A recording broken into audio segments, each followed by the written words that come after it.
Today we are really blessed when you start thinking about the people around you, the people that you work with. So often it's kind of like living by the Eiffel Tower. So often people just kind of look past it and forget that people fly all around the world for these great gifts.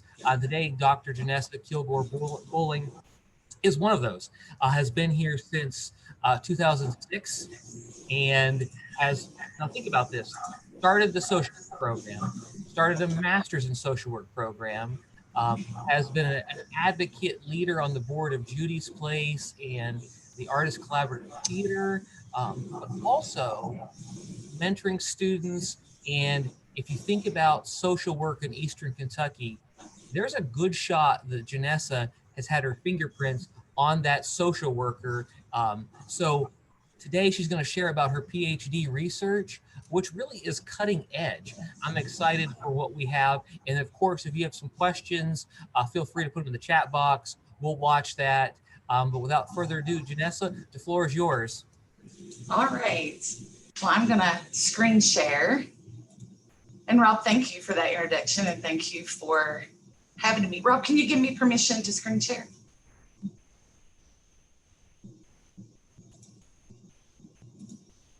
All right, awesome. All right, can I get a thumbs up if y'all can see that?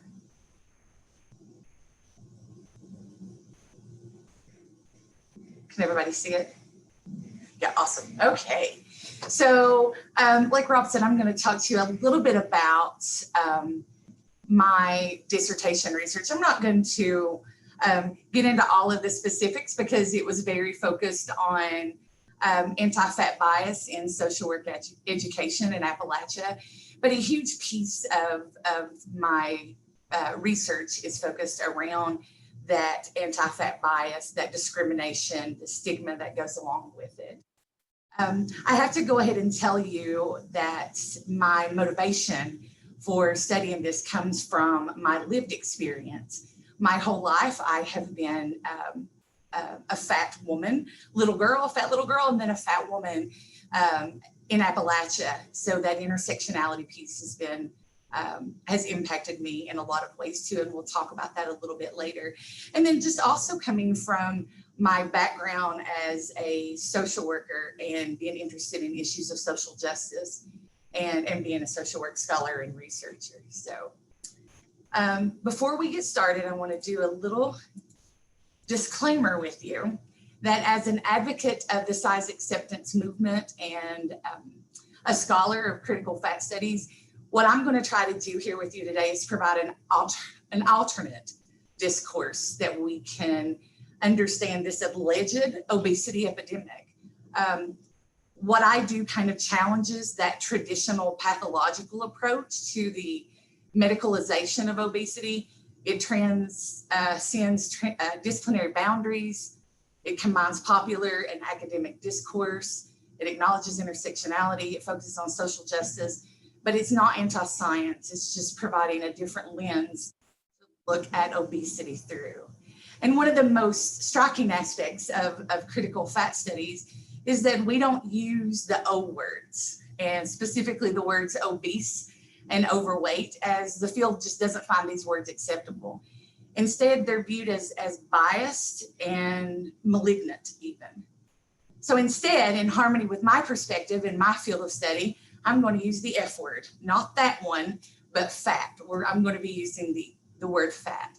I use it as a preferred adjective, but also as a political identity. And I encourage you to do the same if you identify in that way.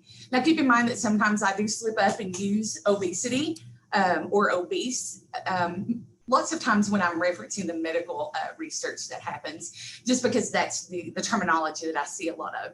So I'm still on my journey to get rid of the O words too, and it's a safe place. So if you hear it, just kind of snicker a little bit to yourself and say, when she realizes that later, like face palm her, herself. So, all right. So before we get into the actual presentation, I want to do a little activity with you. So that means you're going to have to turn your mics on. If you don't want to turn your camera on, that's okay.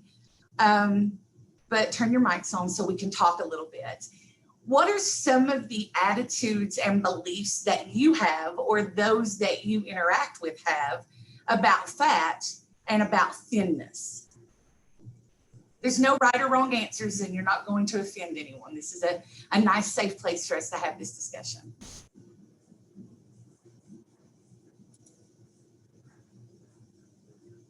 When I was growing up, family would always tell me if I was gaining weight, it made me self-conscious. And so I grew up with that kind of,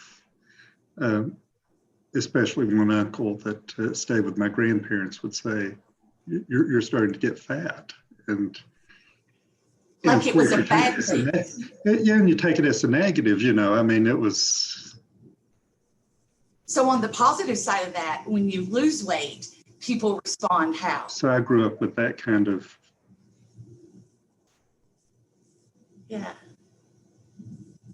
People respond with, oh, you look so good and you're losing weight, like it's a really good thing. Yeah. What are some other attitudes and beliefs about fatness and thinness? Pull into some of those stereotypes. If a person's fat, it's that they must be lazy, or they don't take care of themselves. And if you are thin, that you're kind of doing things right. Yes. So if you are fat, you are weak-willed and you have no self-discipline, it's your fault. Those attributions of controllability come in there. It's your fault that you're fat. And then on the other side of that, if you are thin, you're super active, you must eat right. Yeah, absolutely. What are some other things that you think about when you think about fat, or fat versus thin?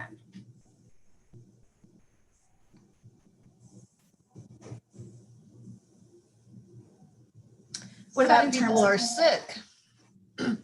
They have a lot, you know, whatever's wrong is due to you being fat.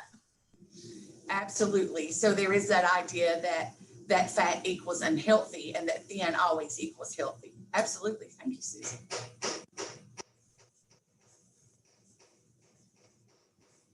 They're doing some work down the hallway. So if you hear banging, that's what that is. That's not me, I promise. I apologize, the internet keeps cutting out on me. But one thing too, my grandmother was a heavy woman. She was large, and I remember she loved clothes, and there was never clothes that she could get. We'd make a special drive to go to a place called Lane Bryant, just occasionally, but there was no clothes that she liked. Anything she liked, it didn't come in her size. So the media itself contributed to, she didn't need that, you know, it was for thin people, you know. So. Right. That ties back to the standards of beauty.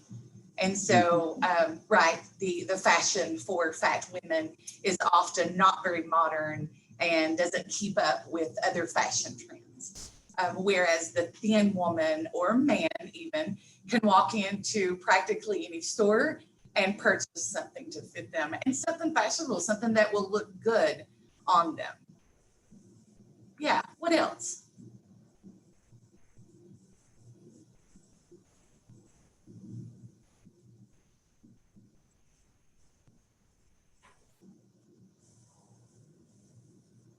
When I did the kids picked on at school.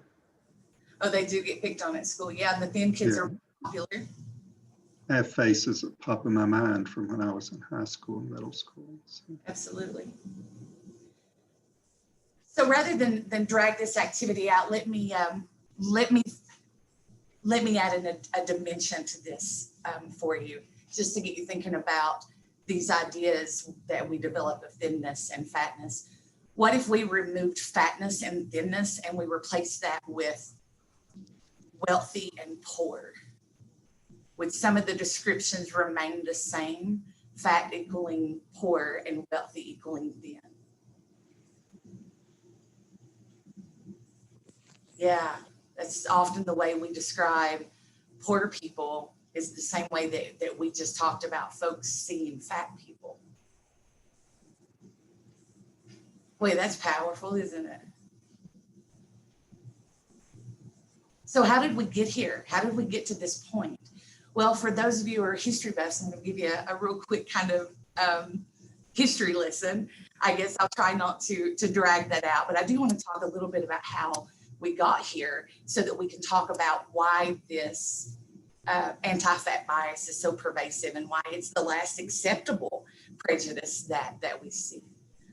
There have been periods of time in history when being fat was sexy and desirable. It was a sign of wealth and resilience and health and robustness. It's even been used as a sign of fertility.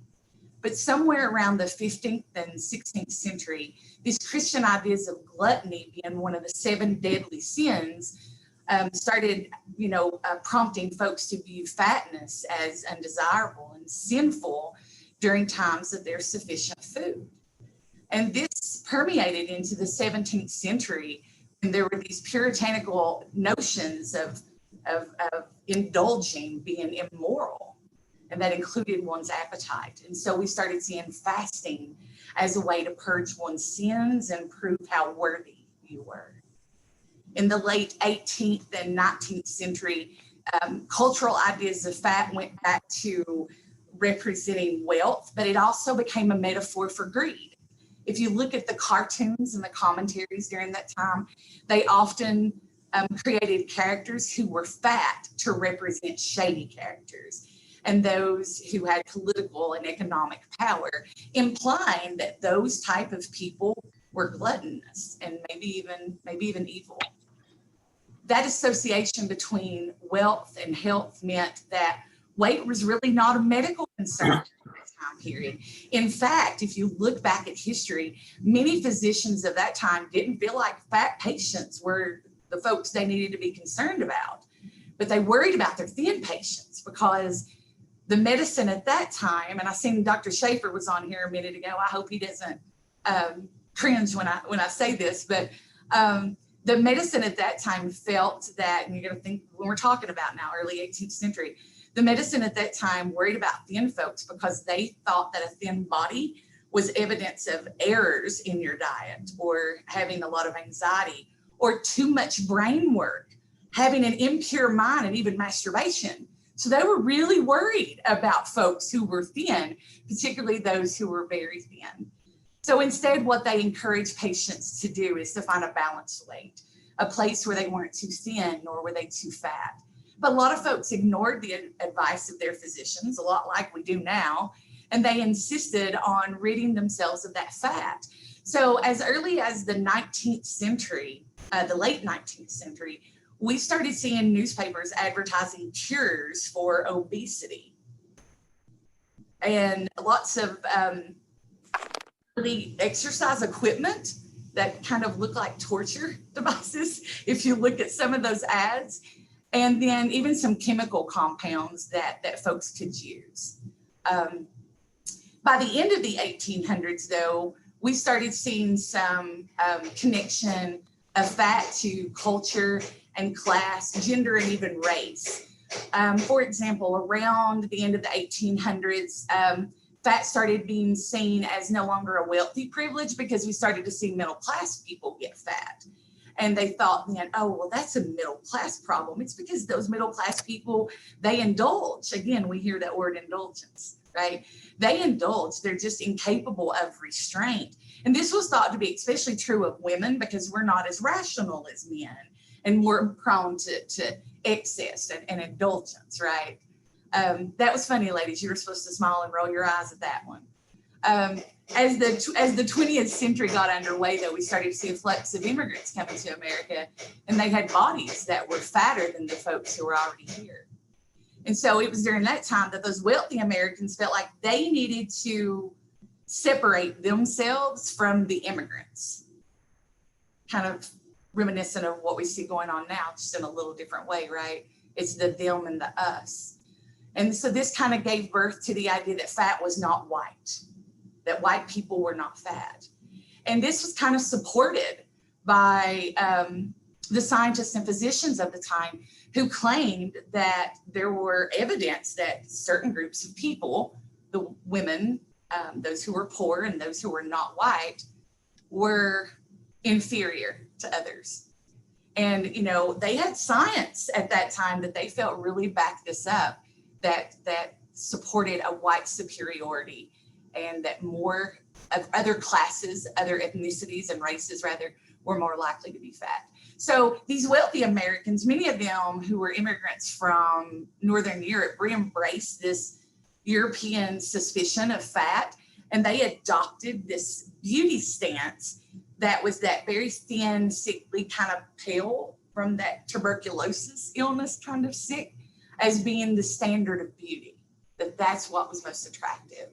And because of those ideas of inferiority and those standards of beauty, it was believed that only uncivilized and primitive folks could be attracted to an out of control, repulsive fat person.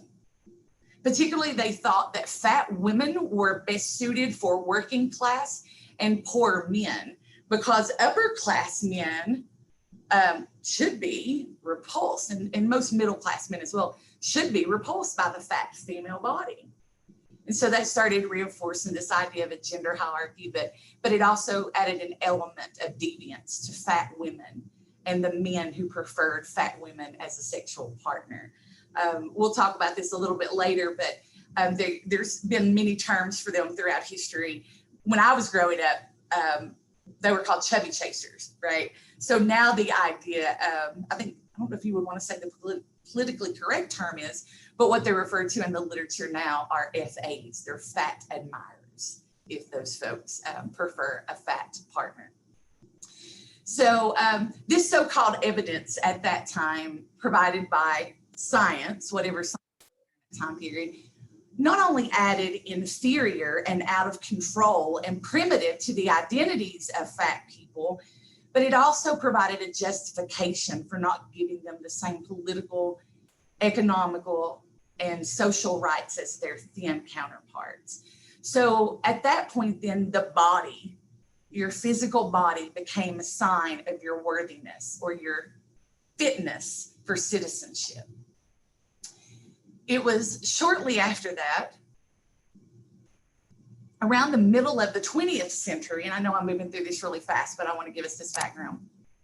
Around the middle of the 20th century, that medical advancements added an additional layer to the fat frame by promoting this idea that fat was a health problem. It was during this time that the word obese was adopted to assist in medicalizing fat. Now, the switch in terms is important because the switch in terms represents the undesirability of fat. Is anybody familiar with the term obesis? Maybe some of my English or theater people would know that. So obesis is a Latin term, and it comes from another Latin word. I'm probably butchering it, but obedire, which basically means to eat, to devour. And during the times of Greek and Roman plays, the comic relief used in those shows were referred to as the obesis. And so that adds a little layer when you think about that obese was the word that was used to define a fat body, was also the word that's been used as comic relief to be the buffoon, to be the not so intelligent, the repulsive person in theater and in drama. So that was just a little aside. So throughout history, though, we've used terms like stout and corpulent and mammoth and fat and hefty and plump and massive and plus size more recently is what we hear a whole lot of. But we've used a lot of words to describe a fat person, and most all of them sound pejorative.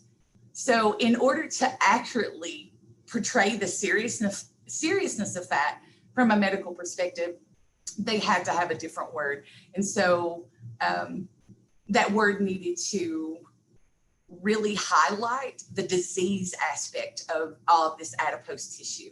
And so that's when they came up with the word obesity. It's a terrible term. If you look at the literature, the researchers talk about how the word itself was just bound to have a stigma attached to it, just based on the origins of where it came from. In fact, some of the researchers liken the term obesity to the word stupid and stupidity. in the same way that they're used derogatorily to offend people, used to hurt people. So what's the road then? We've got a name for it. We've labeled it. Once we've labeled it, we're definitely on a path to be able to medicalize this adipose tissue. We medicalized it as an independent disease, but also as a risk factor for other diseases. And that all happened through the adoption of a new term. And when we did that, then of course, we've got a name for it. We've got to set out and figure out how to measure it and how to classify it. And so around 1830, a fellow by the name of Adolf Kedele was doing some really cutting edge stuff. And he decided that he was going to develop a new science that he referred to as social physics. And he was going to apply the laws of mathematics to man and figure out all these things about people. Now, what he actually came up with was a formula that we, 100 years later, decided to use and call the body mass index as a way to determine an individual's size. But Kedele was doing this in 1830.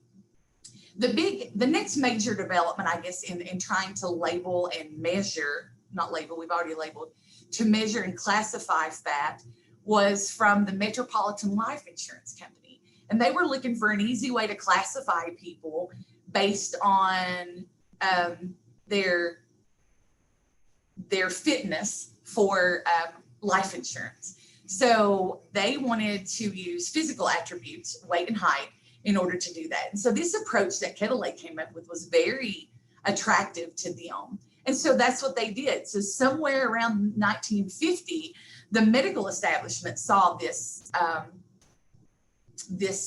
actuary tables being used by the life insurance companies and decided that they really liked it too. It was a really easy way to do it, easy way to measure and diagnose obesity. So they then adopted that same approach. When we are able to label it and then classify and diagnose it, then we've got to make an argument for intervention and management, right? Yeah. So what we started seeing then was some research that supported the idea that there was a link between obesity and the medicalization of obesity, right, and cardiovascular disease. And that was the number one cause of death at that time. And remember, it's the 1950s. So those weight loss cures that had started being promoted more than 100 years prior really became deeply embedded in life during that time, particularly for women. Weight loss products like amphetamines, diuretics, weight loss drink surgeries, diet and nutrition programs were even being prescribed by physicians for children and adults. Just a fun little statistic for you, or I think it's a fun statistic. In the 1970s, about 70% of American families were using low-calorie products, and that at that time, the diet and weight loss industry was about $250 million. $250 million to $1 billion a year is what they were reaping. Right now, we spend approximately $60 to $80 billion annually to purchase products and programs and equipment and other interventions that promise us that ideal, perfect body. So moving on really fast here, let me wrap up this history piece so we can get to some of the good stuff. It was around this time that the medical establishment started to show this preference for the formula developed by Kedele, in large part, because of the advocacy efforts of Dr. Ansel Keys. Now, Dr. Keys thought that this formula that Kedele came up with so much more reliable than the insurance actuary tables. Those weren't very good. They were good for insurance companies, but they weren't good for medicine. So Dr. Keys coined the term body mass index, or BMI, to describe that formula that kind of divides weight by height squared, and it was so much easier to utilize. But Keys warned folks and said this should not be used to diagnose obesity. He saw it being used in large healthcare studies and warned against using it with individual patients. He felt like it didn't take a lot of other characteristics into account, like gender and age and muscle mass and metabolic disorders. So he didn't feel like we should be using it as an indicator of health. Fortunately, his peers didn't see it that way, and the NIH of 1985 began to establish BMI thresholds. Now, for those of you who remember the 80s, I don't know what your weight was in the 80s, but if it was, if your BMI threshold was 27.8 if you're a man, 27.3 for a woman, then you would have been defined as overweight or obese. And so we started seeing these labels being put on people as being obese or morbidly obese and overweight and those sort of things. And this sparked a bunch of epidemiological studies that revealed a correlation now, not a causation, between body mass index and premature death. As a matter of fact, some of the studies found that even being overweight by a few pounds, 12 pounds to be exact, would increase your mortality by 60%. And after those studies started being published, the NIH determined that they needed to adjust those BMI numbers again. They needed to take a look at that.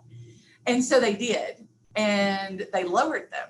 So if you were, if you had a body mass index, regardless of gender or body mass or your composition, or body composition rather, if your BMI was 25, you were overweight. Anything that is equal or greater than 30 is obese.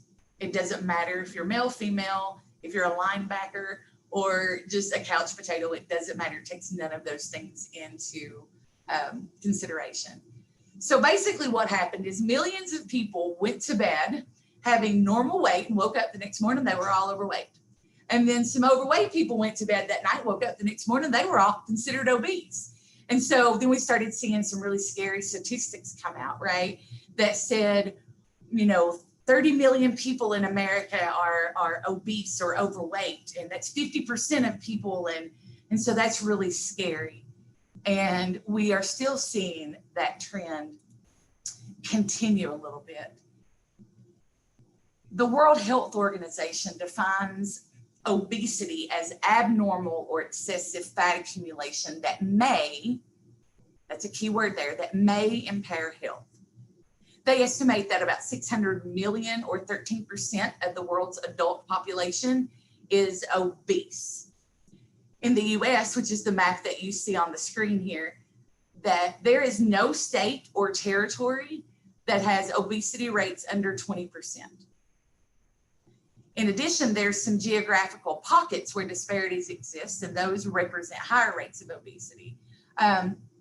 If you look at, this is a CDC prevalence map, and it actually highlights the Appalachian region there as having obesity rates that are greater than 30%. And Appalachia is actually home to the two fattest states in the nation, West Virginia and Mississippi. And their obesity prevalence rates are more than 35%. So as a result of these numbers and the despite the fact that obesity rates have stabilized over the years, public health officials continue to express concern about this correlation. Again, a correlation, not a causation, between one's weight and an increased risk of lots of diseases and conditions like hypertension, type 2 diabetes, heart disease, gallbladder, sleep and breathing issues, kidney issues, pregnancy complications, reproductive issues, those sort of things. And so this has led to the declaration of an obesity epidemic. Basically what this creates for a whole subset of the population is it elicits a fear, right? That obesity is very dangerous, that it's a dangerous threat to society. In fact, this name slips my mind, but we actually had an attorney general a decade or so ago that said, that fat people in society were domestic terrorists. That we were domestic terrorists because we couldn't serve in the military. So we were a threat to the country because we couldn't serve in the military. Anyway, that's totally off topic, but it kind of gives you an idea that it's a very dangerous, that fatness is a dangerous threat. And so it needs to be prevented or it needs to be cured. And this leads to the fat person being viewed as both a cause of a dangerous threat and a target for that change. And what we see then is that there's this biomedical war on obesity has really become a war on fat people too, because they're believed to be responsible for their size, because they're lazy and unable to regulate their behaviors. And this in turn leads to an environment where they are stigmatized, where they're devalued, and they're victims of discrimination. And for fat people, and I can tell you, speaking, like I said, from my lived experience, stigma and discrimination associated with being fat is a cradle to the grave phenomenon. And there's even evidence that this discrimination is getting much worse. And it's led to what the literature has been referring to as a shadow epidemic. And that means that this panic surrounding this obesity epidemic has escalated. And as it has escalated, so have the rates of stigmatization and discrimination. And friends, I tell you, that has some serious implications for the quality of life of your fat friends and family, our fat students, the people that we care about. I could tell you about how that came about with attributions theory and stigma and discrimination and those sort of things, but that's not really what I want you to walk away with. What I want you to walk away with today is to understand the consequences of this anti-fat bias and how this stigmatization and this being devalued really impacts us. So since we are an educational institution, of course, we have to talk about the consequences of anti-fat bias in education. Research shows us that it's very difficult to be a fat student. And I can tell you, like I said, from my lived experience, that it is. Researchers have actually found that these anti-fat attitudes are present in elementary age school kids. And as a matter of fact, we know that they start developing ideas about controllability as early as third grade. So around third grade, they learned that they could start blaming people for their size. The prevalence of those anti-fat attitudes and stigma, those things continue on into their adolescence. 96% of fat adolescent girls report having a negative experience with their peers as a result of their weight. And it most commonly happens in the school setting. 71% of adolescents report experiencing some sort of weight-based violence. And 84% of adolescents report actually observing weight-based violence multiple times throughout their educational career. So not only do our fat students have to deal with the anti-fat attitudes and actions of their peers, but they also often have to deal with them from the very educators who are supposed to be protecting them and teaching them.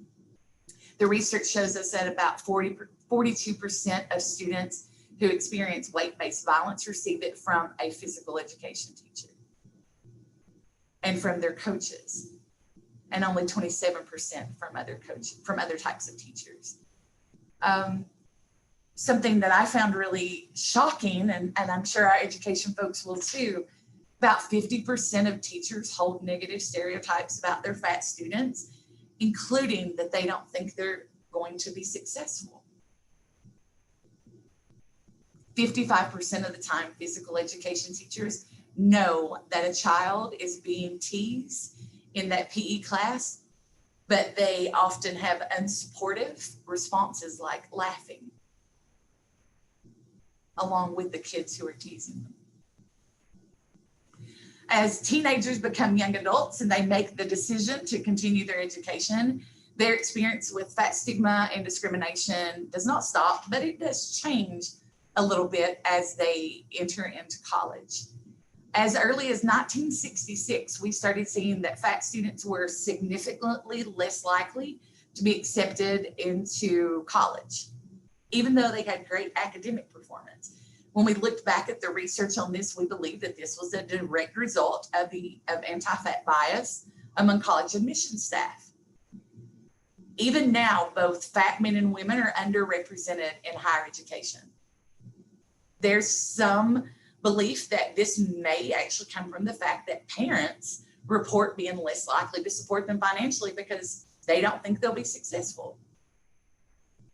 Fat women are less likely to attend college as non-fat women because of the psychosocial impact of stigma. There's even evidence that this occurs on the graduate level. We have found in the research that the fatter the applicant, the less likely they are to receive a post-interview offer from a graduate school. This was more pronounced among female applicants. And even if a student is lucky enough to be able to, find that institution that is inclusive and welcomes them, they still face the obstacles and microaggressions. Let me give you an example. Classroom furniture. If the classroom furniture is not, does not allow me to fit in a certain space in order to participate in the educational process, what does that say to me about how I fit in that institution? It's very, very powerful. About 32% of fat women experience anti-fat bias and stigma from a teacher or a professor. And 21% of those women experience it more than one time. We can do better, right? I think we can do better. I wanted to share this with you. Speaking of college professors, in 2013, a psychology professor, an evolutionary psychologist, actually posted this tweet. You can read that there.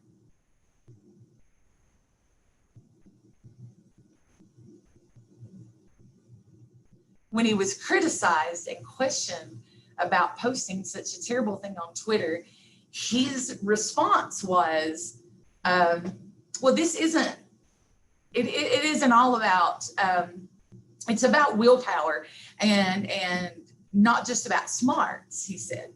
So basically he had this idea, this belief that we talked about, that fat people have no willpower.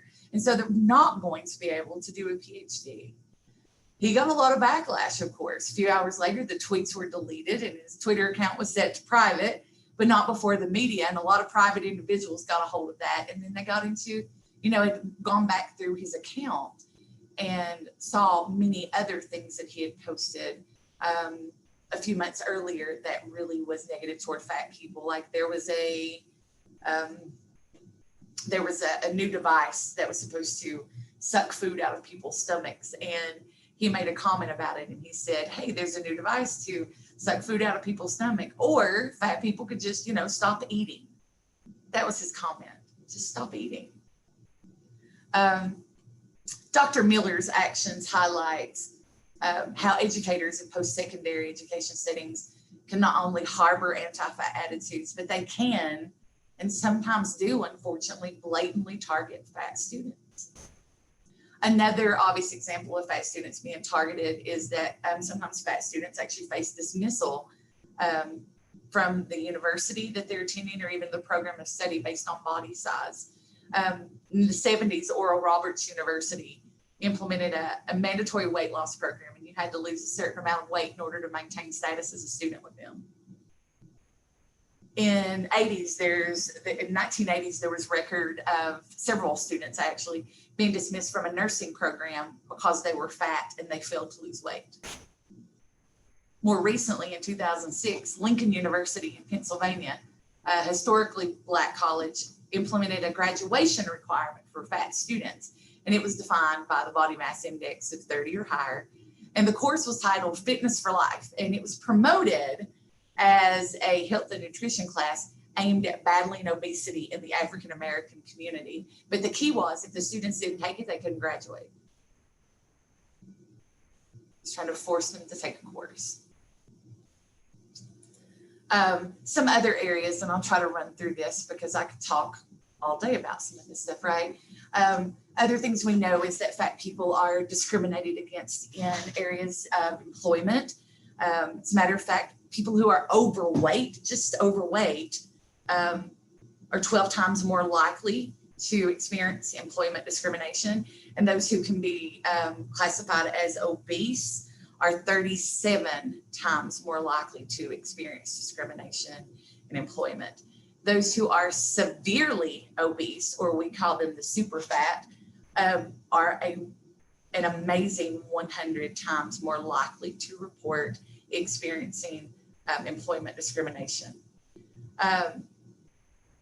an even more shocking statistic for me anyway is that 60% of fat people report experiencing employment discrimination approximately 4 times. And women are 16 times more likely to experience it than their male counterparts. And that discrimination takes a lot of different forms. It could be hiring discrimination. We've done studies where we set up simulations that have fictitious applicants, and they manipulate the applicant's weight in the interview setting. And these simulations have always revealed that the judges and the people that are interviewing judge the fat applicant much more harshly and ascribe more negative characteristics to them. There's also the idea that being fat makes you unfit to hold certain positions. Customer service positions, I've seen substitute teaching even be listed, particularly if it's a PE teacher position, an aerobics instructor, any sort of fitness instruction. Even political office a few years ago, if you guys think back to Chris Christie running for office, that was the focus of him, was his weight and whether or not he could be president. So there you see a lot of that going on. There's also a wage penalty, and fat people are often denied benefits or expected to pay higher premiums for coverage. We're paid less than our thinner peers. The penalty range for a fat man can be anywhere from about 0.5% to 3%. But for a fat woman, the penalty is 6 to 12% less. 6 to 12% less. There's a study that is one that always takes my breath away when I read it or I talk about it. And it says that for every 64 pounds over the average weight, a white female, now white being a key term here too, a white female will experience a 9% decrease in wages. So for every 64 pounds over the average weight, there's a 9% decrease in wages. Now, if you consider the wage differences that women already face, that income equality that we're already dealing with, that's a substantial decrease. That's harmful. That's really harmful to fat women. It really places the fat woman at an extreme disadvantage. All right, let me jump here and look at interpersonal relationships. Is another area where fat people experience a lot of discrimination and stigma. And when you think about that, you would think, oh, that's probably from strangers and people they meet on the street. No, absolutely not. As a matter of fact, one study found that adult fat women, the most common source of their fat stigma was, wait a minute, does anybody want to take a guess at that? Who's the most common source of fat or of stigma and discrimination for a fat woman? It's her mother. It's her mother. Is it relationships, Genesia? Yeah. The ones that are most likely to attach that stigma and even treat you differently based on your body size. For the fat woman, it's her mother. 53% of fat women report that that's the primary person of fat stigma for her. It's followed by the spouse at 47%. And then fathers at 44%, sisters, brothers, sons, and then daughters. 60% of fat people are subject to fat bias from their friends. 60%. And just like in dating, in adolescence being difficult for fat kids, it's like that for young adults too. They're less likely to date, and when they do, they're less likely to find a conventionally attractive romantic partner, and they're more likely to have a fat partner. There are issues in the justice system. The research has found that attorneys can actually dismiss jurors for being fat, and they often do. Yeah. Male jurors judge an obese female defendant as being much more guilty and culpable than a thin female defendant. Judges have even been known to order weight reduction through diet. They've even committed children and adults to inpatient facilities to be placed on calorie restrictive diets. Parents are often found guilty of crimes of like neglect and abuse if their kids are fat. They're viewed as unfit parents during custody disputes. Sometimes they put their kids on weight loss regimens. Sometimes fat couples are denied the ability to adopt a child simply just based on their body size. Public accommodations were discriminated against in that area too. Fat people are often unable to visit, restaurants and bars because they don't have appropriate seating for them. Public transportation is an issue. A lot of times it's because the seatbelt size is inadequate, particularly if it's air travel. Customer service has actually been found to be slower for fat customers. Landlords discriminate against people if they are fat. There have been restaurants who have all-you-can-eat buffets that refuse to serve fat people because they think it's not going to benefit them. The fat people are underrepresented in research studies. There was a study, one of the largest that's ever been undertaken by the NIH. It was a longitudinal study that focused on heart disease, cancer, and osteoporosis in women, but no fat women were included. And so when that was discovered and the researcher was asked why, the researcher said, well, fat women need to be dieting, not participating in a study. That came from the researcher. And of course, in healthcare, fat people are often denied access to healthcare through insurance. Medical equipment is often not set up to properly care for them. Physical space, like going into a doctor's office and all the chairs have arms on them, so there's no place for you to really sit down. Or sometimes the scales don't weigh you because the scales only go up to 250 pounds or 300 pounds or whatever it is. And fat people are more likely to become a victim of a medical mistake. I've experienced that myself as well.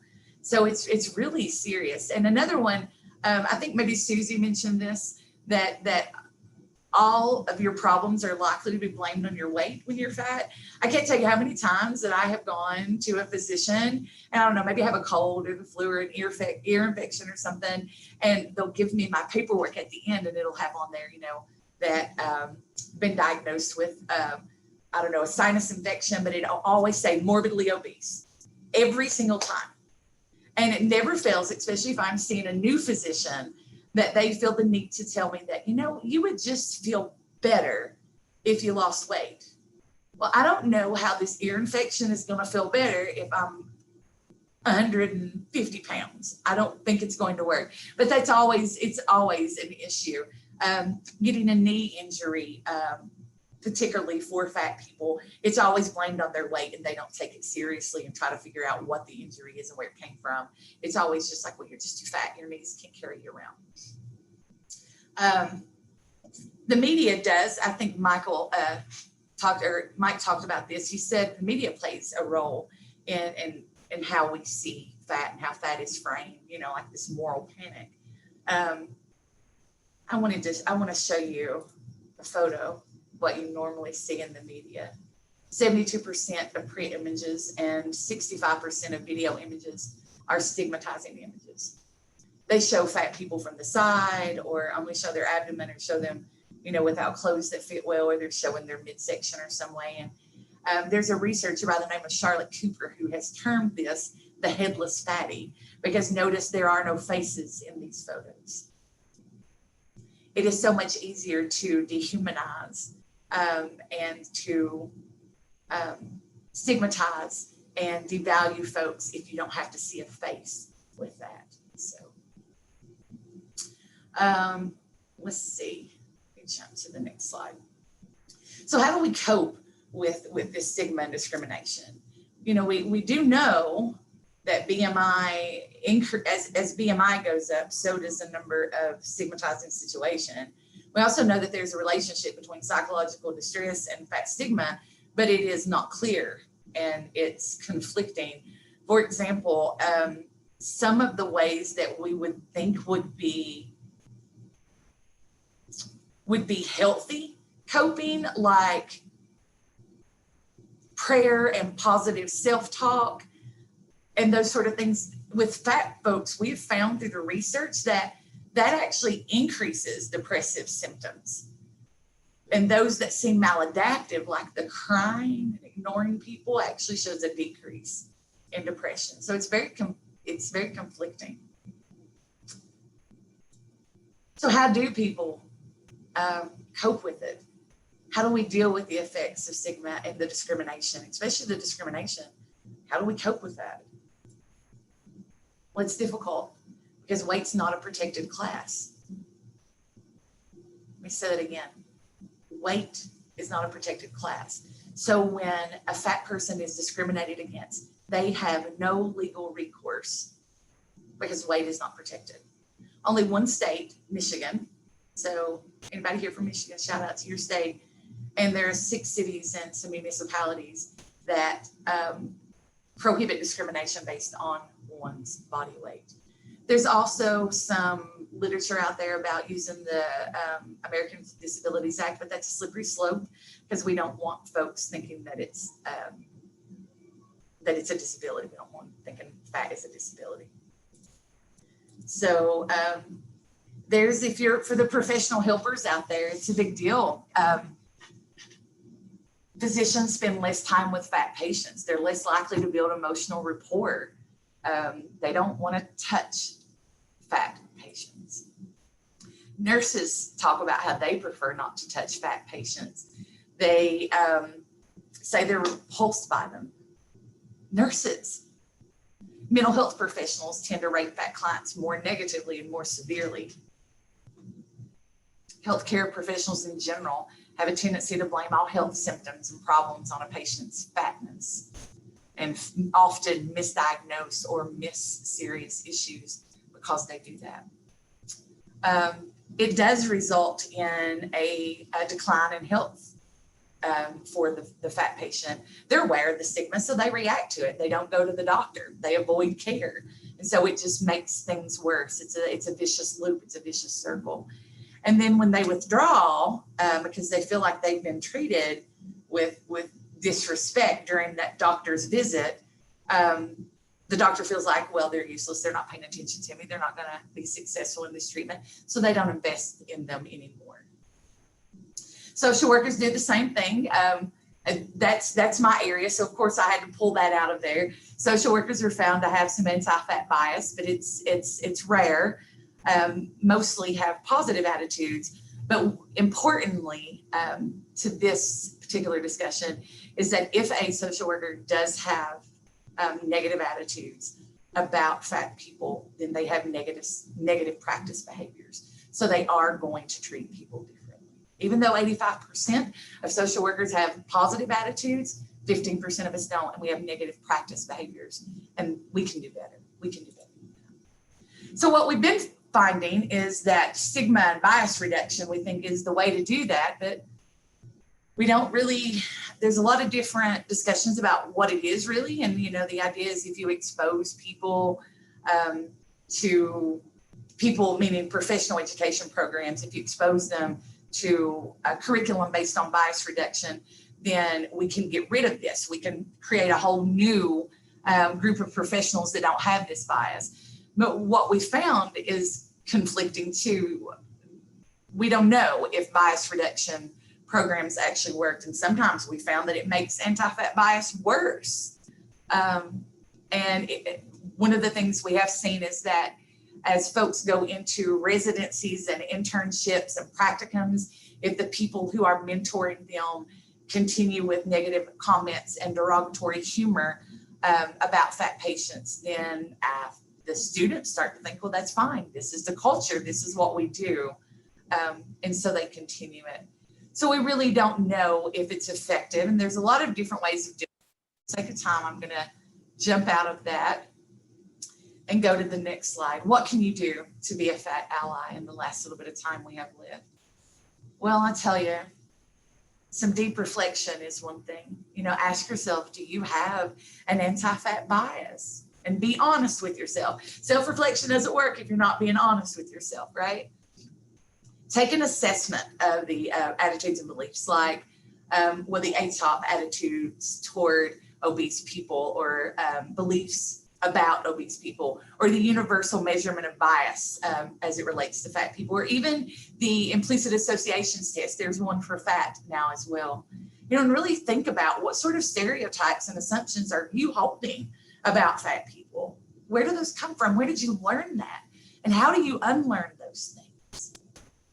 Ask yourself how you feel when you interact with a fat person. And more importantly, ask yourself, how does that fat person feel when they walk away from you?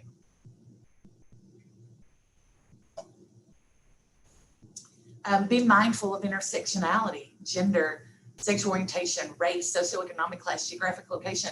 All of these aspects make us more likely to be fat. But when you combine all these other identities, it creates, it's almost like a perfect storm for folks. It sets them up to be discriminated against because people act on it.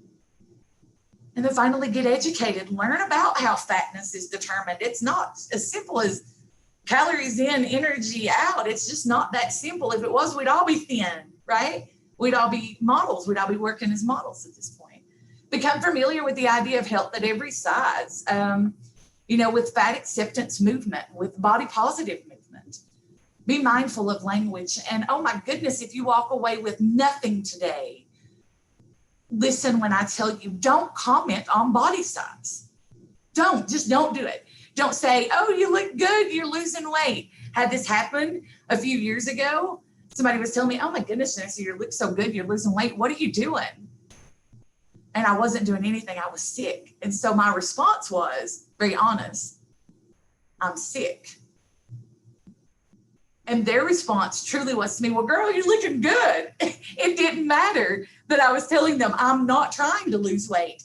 I'm sick and we're trying to treat it. But it was that beauty standard. So just don't comment on body size. Somebody gained weight, don't comment. It doesn't matter. It doesn't change who they are. So there's no need to talk about it. And understand that body size does not indicate health and why. If you can look at me and tell me if I am healthy or if I have any health problems, then we should talk, because you've got some magic voodoo powers that we probably need to figure out how to bottle those and sell them. You can't tell by looking at someone whether or not they're healthy. Don't assume those things. And learn about the obesity paradox. If you're not familiar with that, there's a whole group of research out there about how being fat is actually a good thing when it comes to certain kinds of cancers, and even if you have surgery for heart disease. So I know that I am right at the top there. What I want to say, though, is use your voice. Use your voice. Talk about fat oppression with your family and your place of employment, with total strangers. Thanksgiving's coming up. It's a good time to talk about it while we're all sitting down and eating. Confront injustices that you see, from that blatant discrimination to the microaggressions. Talk to your professors about the seats not being comfortable, or that, that the area is just not fat friendly. Educate and advocate as much as you can. And if I've seen some folks are popping out, I do want to say, I wish that someone had told me at one point that it was okay to love myself as a fat person. So I want to say to you, you do not have to fit anybody else's standards of what is healthy or what is beautiful. It is perfectly fine for you to love yourself, and you should. It took me a long, long time to get to that place, and I still have days and I'm on a journey myself, but it is okay to love yourself, and you should. Your body is amazing. It's doing amazing things. It allows you to come to school to get this education. It allows you to think critically. You're climbing the 99 steps. You're doing amazing things. Appreciate that body and love it. So on World Tolerance Day, I say I appreciate the sentiment of tolerance, but I think we need to do more than tolerate. We need to celebrate, because those differences are amazing, and they make us unique, and they make us beautiful, and make us perfect. That's it, Rob, right at 12, but I'll stick around for questions. What a fantastic presentation. Goodness gracious, I've taken so many notes, and you've given me so much to think about. There's a quiz. I'm glad you took notes. I'll look for it on Canvas. I know that we're at times, I want to be respectful of everyone's time, but really want to encourage people to reach out to Genesia. Obviously today you've seen passion, this great history lesson, just mind-blowing of how it's been set up throughout history, and but now the implications on students and persons that we know and love. And I know I'm personally challenged just to really do some honest self-reflection. So thank you so much for your time today. Yes, and folks, if you're really interested in that reflection or taking any of those assessments, let me know. I have them. I'd be happy to send them to you, and we can sit and talk it through. It doesn't offend me. This is what I do. It is my passion. So we can sit and work through those biases and kick them out the door. It's not a problem to have the bias if you're aware of it, because you can monitor for it. But those biases are dangerous when you don't know that you have them.